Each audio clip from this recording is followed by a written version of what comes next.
Tu t'es déjà demandé comment les animaux s'accouplent à l'état sauvage? De la parade nuptiale unique du phacochère à la façon surprenante dont les bonobos s'aiment comme les humains. Tu ne vas pas en croire tes yeux.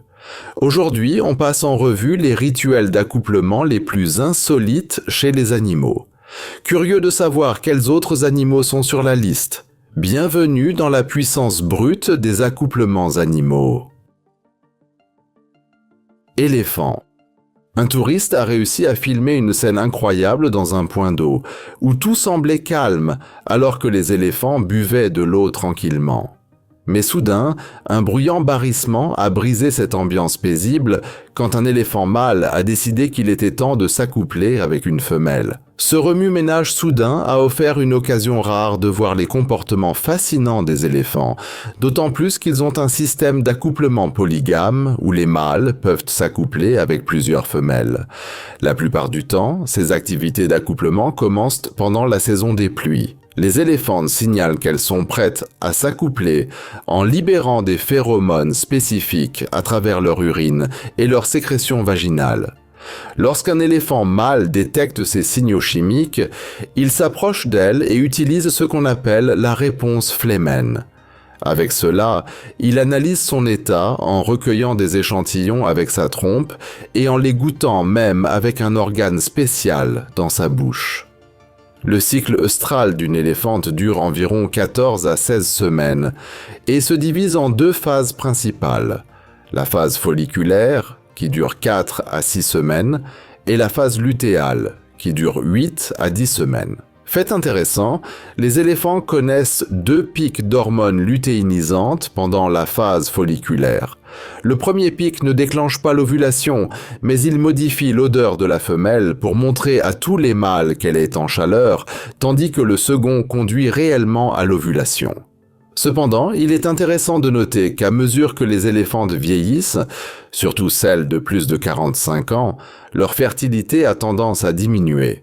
Comme les humains, les éléphants commencent à développer des sentiments romantiques au milieu de l'adolescence, c'est-à-dire vers l'âge de 15 ans, moment où ils commencent également à montrer des changements émotionnels et des désirs. De l'autre côté, les éléphants mâles adolescents traversent une phase appelée must, où leurs glandes temporales sécrètent un fluide, et ils connaissent un écoulement continu d'urine. Pendant cette période, leurs niveaux de testostérone peuvent monter en flèche jusqu'à 60 fois les quantités normales, les rendant beaucoup plus agressifs et compétitifs en matière d'accouplement. Les combats entre mâles sont assez courants, car ils essaient de prouver leur force et de conquérir les femelles. Les vainqueurs lèvent souvent leur trompe en signe de dominance. Vous pourriez également voir des comportements assez captivants, comme les éléphants qui dansent, adoptent des postures de puissance, ou entrelacent même leur trompe comme s'ils se tenaient de la main. De plus, les éléphants communiquent entre eux par des infrasons, qui sont des vocalisations à basse fréquence que les humains ne peuvent pas entendre, mais ces sons sont super efficaces pendant la parade nuptiale. Quand une éléphante termine ses activités de parade, elle fait face à une période de gestation incroyablement longue d'environ 22 mois. C'est l'une des plus longues périodes de grossesse dans le règne animal. Alors, la prochaine fois que tu penseras à l'amour chez les éléphants, souviens-toi à quel point leurs rituels d'accouplement sont complexes et fascinants. Hyène. Les hyènes ont un rituel d'accouplement assez fou qui n'est pas pour les âmes sensibles. Quand un mâle hyène veut s'accoupler, il doit trouver un moyen d'insérer habilement son pénis dans le clitoris de la femelle. Ça a l'air intense, non ? Le hic, c'est que s'il se trompe, cela pourrait entraîner de graves blessures ou même la mort, surtout pour les mâles les plus faibles.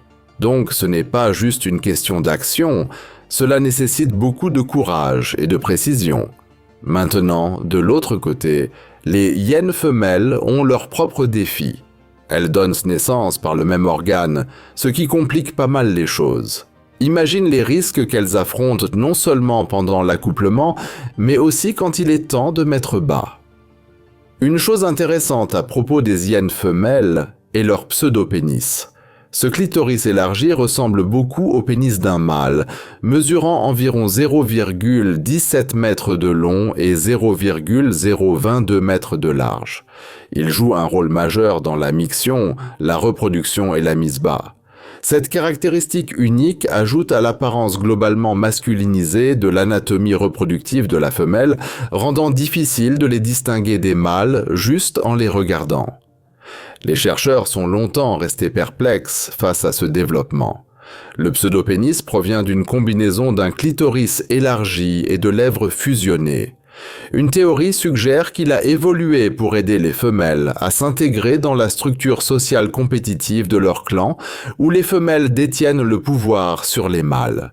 Cette dominance est évidente dans la façon dont les hyènes femelles dirigent leur groupe, démontrant leur confiance, leur leadership et leurs compétences impressionnantes en matière de chasse.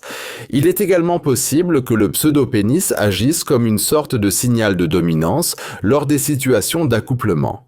Mais voici le hic. Bien que ce pseudopénis ait ses avantages, il complique définitivement l'accouplement et la mise bas, mettant en danger la vie de la mère et de ses petits. En plus de leurs particularités reproductives uniques, les hyènes sont connues pour leur large gamme de sons vocaux, comme les gloussements, grognements et cris. Mais ce ne sont pas seulement les sons qui les rendent intéressantes, elles affichent également de forts liens sociaux et des comportements complexes, en particulier à travers des interactions ludiques au sein de leur groupe. Cela met en évidence leur intelligence et l'atmosphère communautaire soudée qu'elles entretiennent. Donc, les hyènes ne sont pas seulement des créatures sauvages, mais aussi des animaux sociaux fascinants avec de sérieuses compétences de survie. Phacochères. Phacochères ont une façon assez sauvage de faire connaissance, surtout quand il s'agit des mâles qui rivalisent pour les femelles. Tout commence par ces matchs de lutte intenses, où les mâles montrent leur force et leur endurance. En gros, ils s'affrontent pour impressionner les femelles, et le gagnant passe à la phase suivante de la parade nuptiale, qui est une question de stratégie. Une fois qu'un mâle a gagné son match, il commence à suivre la femelle en cercle serré. Il émet de forts bruits de claquements pour lui faire savoir qu'il est prêt à s'accoupler. C'est un peu sa version d'une sérénade romantique, mais si elle n'est pas intéressée, il n'abandonne pas. Au lieu de ça, il redouble de charme en la mordillant de manière ludique pour attirer son attention. C'est un mélange de force et d'un peu de charme qu'il apporte au jeu. Cette scène d'un phacochère mâle tournant continuellement autour d'une femelle désintéressée est en fait assez drôle quand on y pense. Mais quand elle décide finalement de lui donner une chance, les choses se passent vite. Le processus d'accouplement peut être rapide, mais il est totalement intense, montrant que tout son dur labeur a porté ses fruits.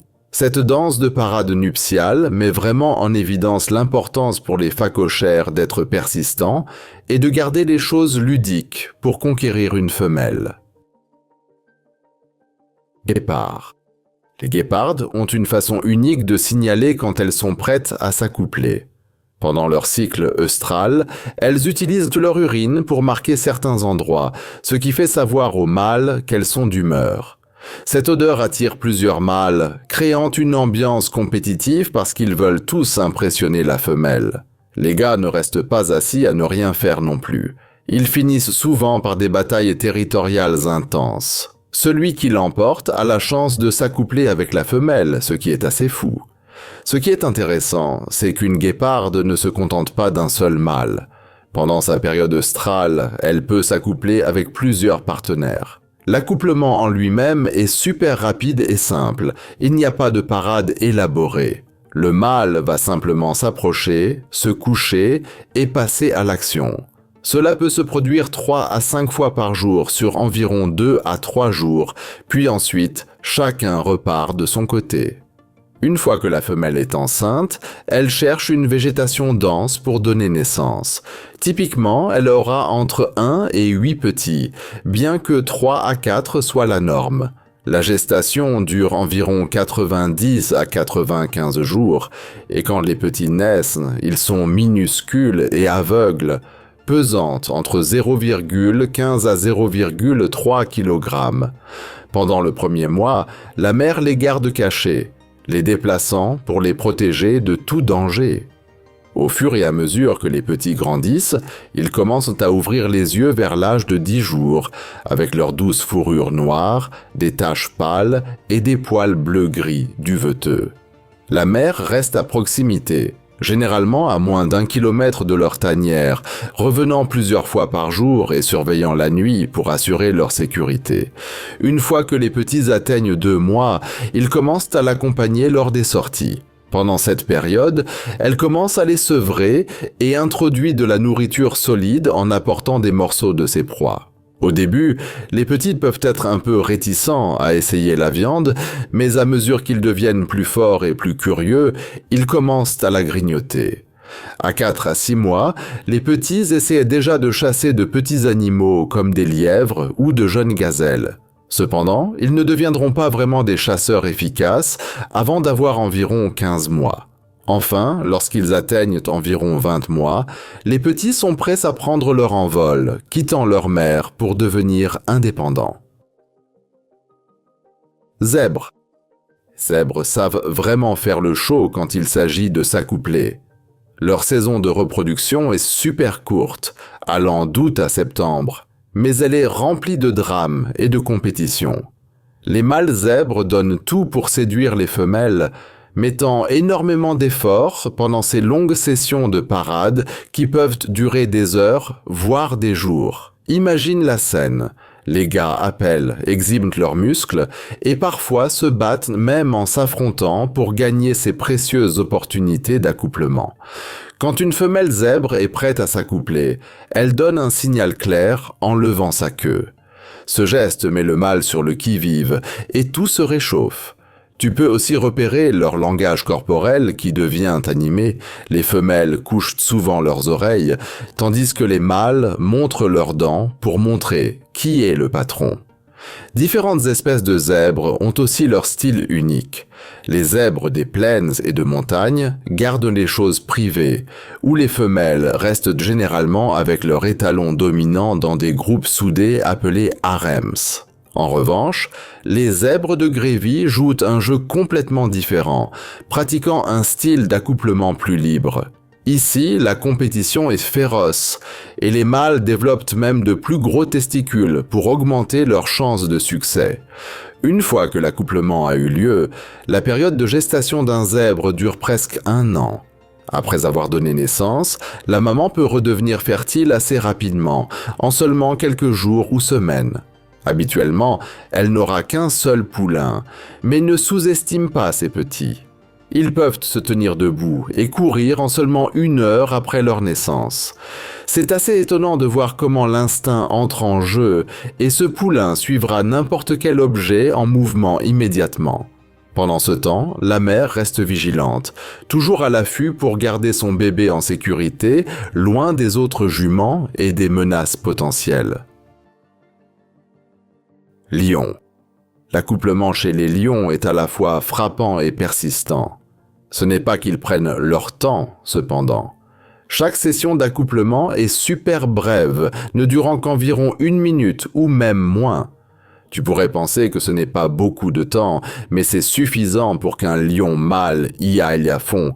Il peut s'accoupler jusqu'à 100 fois en une seule journée. Cette envie de s'accoupler vient d'un instinct de transmettre ses gènes à la génération suivante. Maintenant, c'est là que ça devient sauvage. Toute l'interaction est brève, mais aussi un peu agressive, ce qui signifie que la lionne doit traverser plusieurs sessions d'accouplement pour ovuler et tomber réellement enceinte. Le moment crucial se produit lorsqu'ils se séparent. Le mâle a une épine barbelée qui cause une douleur significative pour la femelle. Cela conduit à des réactions intenses de la lionne. Elle peut grogner, donner des coups de griffe, voire attaquer complètement son partenaire mâle. Malgré toute cette douleur, il est absolument nécessaire pour la lionne de s'accoupler pour tomber enceinte. Cela met en évidence les complexités folles de leurs habitudes reproductives. Le cycle rapide d'accouplement peut s'étendre sur plusieurs jours, le mâle s'accouplant avec elle toutes les quelques minutes. Ce processus rigoureux est difficile pour eux deux, mais il est essentiel pour la survie de la troupe et assure que leur lignée continue. Dans la structure sociale des lions, où la force et l'autorité comptent vraiment, l'acte de reproduction est intense et rempli de luttes. Il est assez clair que dans la nature, l'accouplement n'est pas juste une affaire occasionnelle, c'est un business sérieux qui est crucial pour maintenir la troupe forte. Hippopotame. L'accouplement chez les hippopotames est tout un spectacle se déroulant entièrement dans l'eau et rempli de rituels rugueux et désordonnés. Les mâles, ou taureaux, ont une façon unique de déterminer si une femelle, appelée vache, est prête à s'accoupler. Ils reniflent littéralement son arrière et goûtent même son urine pour vérifier sa fertilité. Ça a l'air bizarre, mais c'est comme ça qu'ils font. Les femelles hippo atteignent généralement la maturité sexuelle entre 5 et 6 ans, bien que certaines puissent atteindre la puberté un peu plus tôt, vers 3 ou 4 ans, mais c'est assez rare. D'un autre côté, les taureaux sont toujours prêts à s'accoupler, tout au long de l'année sans saison spéciale. Quand la saison d'accouplement de pointe arrive, les choses se réchauffent et la compétition entre mâles devient féroce. Pour montrer qui est le patron, ils marquent leur territoire en urinant et déféquant en même temps. C'est clairement une démonstration de dominance. Quand l'accouplement réel a lieu, c'est une affaire chaotique sous l'eau. Les mâles immergent souvent les femelles, les forçant à retenir leur souffle et à remonter à la surface de temps en temps. Après le rituel d'accouplement sauvage, une femelle peut concevoir et porter son veau pendant environ 8 mois, ce qui est un temps assez court comparé à beaucoup de grands animaux. Les petits veaux naissent en pesant environ 50 kg et viennent généralement au monde dans des eaux peu profondes ou sur la terre ferme. Après avoir donné naissance, les mères hippos cherchent souvent un endroit tranquille pendant environ 10 à 14 jours pour allaiter leurs petits, ce qui peut se passer sous l'eau ou à terre. Elles se couchent sur le côté pour aider le veau à atteindre plus facilement le lait. À mesure que le veau grandit, la mère a tendance à le porter sur son dos dans les eaux plus profondes, le gardant en sécurité et près d'elle alors qu'ils naviguent dans leur monde aquatique. Les mères sont super protectrices de leurs petits, ne laissant aucun autre animal, ou même d'autres hippos, s'approcher trop près. Les hippos sont ce que les scientifiques appellent des quais stratèges, ce qui signifie qu'ils ont généralement un veau bien développé tous les quelques années, au lieu d'une multitude de petits moins développés comme le font certains autres animaux. Cela crée un lien fort entre la mère et le veau qui dure longtemps. Quand le veau hippo atteint 1 an, il n'a généralement plus besoin d'être allaité, marquant ses premiers pas vers l'indépendance. Porc-épic. Les mâles commencent leur jeu romantique en pulvérisant de l'urine sur les femelles, essayant de déterminer si elles sont prêtes pour un peu de romance. Si la femelle n'est pas intéressée, elle secoue simplement ce jet comme si de rien n'était. Mais quand elle est d'humeur, elle se retourne pour montrer son ventre sans piquant, déroulant en gros le tapis rouge pour un peu d'action. Maintenant, voici le hic. La femelle n'est réceptive que pour une courte période chaque année, environ 8 à 12 heures, ce qui rend les choses assez intenses pour tout le monde. Pendant cette fenêtre, elle ne cherche pas juste un coup rapide. Elle s'attend à ce que les mâles reviennent pour plus, ce qui peut les épuiser assez rapidement. Donc, la patience et la persistance sont absolument essentielles pour le mâle porc-épic. La danse d'accouplement n'est pas une promenade de santé non plus. Imagine essayer de te rapprocher de quelqu'un qui a des piquants pointus partout. Le mâle doit naviguer soigneusement autour de ses défenses épineuses tout en se positionnant correctement pour la session d'accouplement. Après ce jet initial et l'acceptation de la femelle, il la monte et elle reste principalement passive tout au long de l'épreuve. Mais ça ne s'arrête pas là. Pour satisfaire les exigences de la femelle, le mâle passe par plusieurs rondes d'accouplement. Ce processus entier est intense et peut même devenir dangereux, montrant jusqu'où les porcs-épics sont prêts à aller pour l'amour. C'est un monde sauvage là-dehors, et ces créatures excentriques ont une façon unique d'assurer que leur espèce continue de prospérer. Kangourou. Les kangourous ont une façon sauvage de trouver l'amour. Quand il s'agit de la parade nuptiale, les mâles kangourous sortent le grand jeu, utilisant l'odeur, le mouvement et un peu de compétition pour attirer l'attention des femelles. Pendant cette période d'accouplement, tout tourne autour de la formation de paires entre un mâle et une femelle, ce qui peut prendre quelques jours alors qu'ils s'ajustent. Pour les femelles kangourous, il s'agit de signaler leur préparation pour l'accouplement. Quand elles sont en œstrus, ou cette phase fertile spéciale, elles errent beaucoup et émettent de forts signaux pour attirer les mâles. Ces signaux peuvent impliquer de se montrer visuellement et d'utiliser des marquages d'odeur distincts qui rendent clair qu'elles sont prêtes à s'accoupler. Les mâles kangourous sont assez observateurs, souvent en train de surveiller les femelles de près et même de renifler leur urine pour déterminer si elles sont prêtes pour un peu d'action. Une fois qu'un mâle repère une femelle réceptive, il s'approche d'elle soigneusement, essayant de ne pas l'effrayer. Si elle est intéressée, le mâle se montrera en léchant, tapotant avec ses pattes et grattant avant qu'il ne passe finalement à l'action. Mais voilà le truc. Après l'accouplement, la plupart des mâles ne restent pas dans les parages. Ils partent habituellement pour trouver une autre femelle. Les activités de formation de paires et d'accouplement peuvent durer plusieurs jours, donnant aux mâles rivaux une chance de remarquer ce qui se passe et potentiellement intervenir pour les défier. Tu trouveras souvent des mâles plus grands et dominants traîner autour des femelles fertiles, tandis que les plus petits s'occupent de celles qui n'ont pas encore atteint leur pic reproductif. Les mâles dominants ont tendance à se battre avec les plus petits qui peuvent déjà avoir une femelle réceptive en vue, un peu comme un intense jeu de chat avec des enjeux sérieux. Léopards. Les léopards sont assez intenses quand il s'agit de s'accoupler. Ces grands félins peuvent passer par une session d'accouplement folle toutes les 15 minutes pendant jusqu'à une semaine. Tu peux faire le calcul, et ça signifie qu'ils finissent par s'accoupler environ 250 fois pendant cette période. Contrairement à beaucoup d'autres animaux qui restent avec un partenaire, les femelles léopards aiment garder leurs options ouvertes et peuvent s'accoupler avec plusieurs mâles pendant qu'elles sont en chaleur. Maintenant, tout ce truc d'accouplement n'est pas qu'amusement et jeu pour les femelles. L'un des défis auxquels elles sont confrontées est le pénis barbelé du mâle, qui peut être vraiment douloureux quand il se retire. Ce n'est pas juste un petit inconfort, ça peut être assez dur pour elles, et parfois elles sont si frustrées qu'elles griffent le mâle juste pour se protéger. Donc, ce que tu obtiens est un cycle sauvage de douleur et de plaisir. Même si ça a l'air difficile, toute cette lutte est super importante.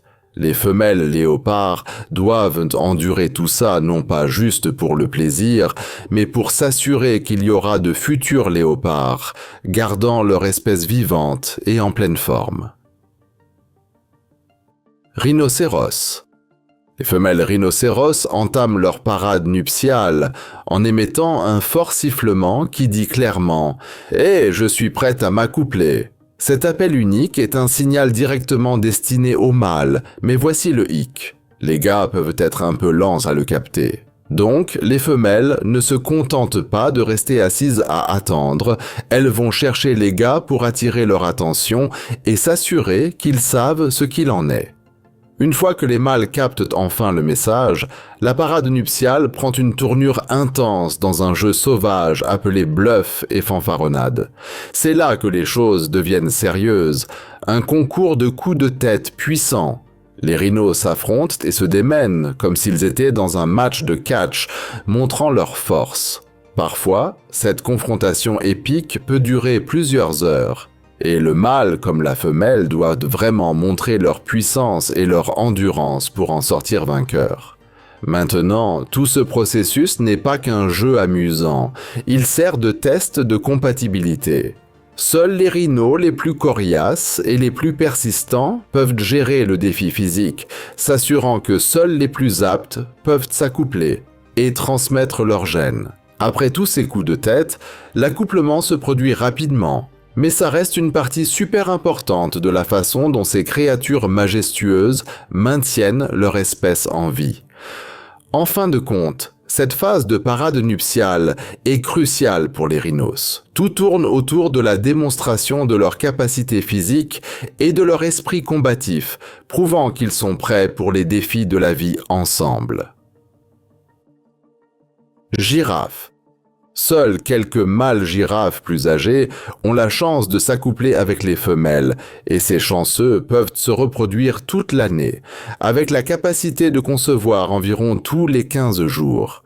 Comme les femelles girafes sont dispersées sur une vaste zone, les mâles doivent parcourir différents groupes pour les trouver, ce qui n'est pas toujours facile. Chaque 2 semaines, les mâles traversent des changements hormonaux qui déclenchent leurs instincts d'accouplement, et ils préfèrent généralement les jeunes femelles adultes, évitant les girafes plus jeunes et plus âgées. Une fois qu'un mâle trouve une femelle qu'il aime, il la courtise de manière assez unique. Il léchera sa queue, posera sa tête et son cou sur son corps, ou la poussera doucement avec ses protubérances osseuses, appelées ossicones. Quand il est temps de s'accoupler, le mâle se tient debout sur ses pattes arrière, lève la tête et place ses pattes avant sur les côtés de la femelle. Après ce processus, la femelle girafe sera enceinte pendant environ 400 à 460 jours, avant de donner naissance à un seul veau, bien que les jumeaux soient super rares. Elle donne naissance en étant debout, ce qui signifie que le veau tombe au sol et rompt le cordon ombilical. C'est assez incroyable, parce que seulement quelques heures après sa naissance, le veau se tient déjà debout et marche, mesurant généralement entre 1,7 m et 2 m de haut. Ce petit se fond dans l'environnement pour rester en sécurité, et pendant les premières semaines, il reste caché, utilisant son camouflage naturel pour éviter les prédateurs. Au fur et à mesure que le veau grandit, ses ossicones plates sur sa tête commencent à se lever et à se durcir. Les mères sont super protectrices, se tenant au-dessus de leur veau et donnant des coups de pied à toute menace potentielle. D'autres mères dans le groupe gardent également un œil ouvert, prêtes à avertir du danger. À 4 à 6 mois, le veau commence à mâcher de la nourriture, mais il continue de téter jusqu'à environ 6 à 8 mois. Finalement, vers environ 14 mois, le veau devient complètement indépendant, prêt à affronter le monde. Nous espérons que vous avez apprécié cette vidéo. Si tu souhaites voir plus de vidéos que nous avons faites pour toi, clique sur l'une d'elles à l'écran ou consulte la chaîne. Merci d'avoir regardé et on se voit la prochaine fois.